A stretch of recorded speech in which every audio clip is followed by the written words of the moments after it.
dans le paysage, comment dire, qui se situe à la fois entre judaïsme et également modernité, entre histoire mais également témoignage. Donc les éditions Elkanah ont pris exactement leur place, donné un nom à cette édition avec mon épouse Teila. Nous avons décidé de les appeler les éditions Elkanah, puisque mon beau-père, qui s'appelait Charles Elkanah Stein, était décédé relativement peu de temps avant.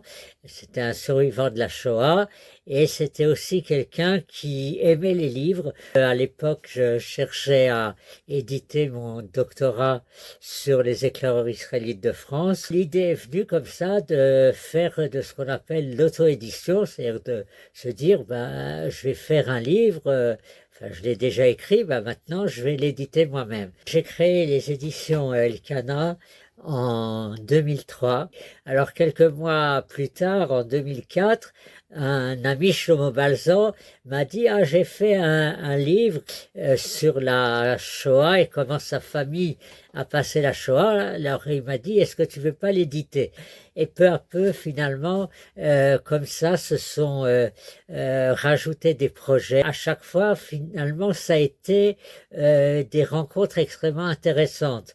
Et on a eu quelques gros succès. Je pense par exemple au livre de Noah Kliger, un homme extraordinaire dont je suis devenu l'ami. Son témoignage sur donc son expérience à Auschwitz, un témoignage extrêmement particulier puisqu'il l'écrit comme un journaliste, avec un regard sur lui-même, avec un certain détachement et en même temps une histoire extrêmement profonde, quelque chose qui a intéressé beaucoup de gens puisque Noah Kliger était un des anciens boxeurs d'Auschwitz. D'autres livres qui ont bien fonctionné, ben, d'abord il y a les étincelles, même si maintenant on fait un nouveau livre des étincelles de Manitou, beaucoup plus gros, donc qui est une véritable anthologie, où je pense également par exemple à, on a réédité la Bible de Chouraki, en tout cas le premier tome,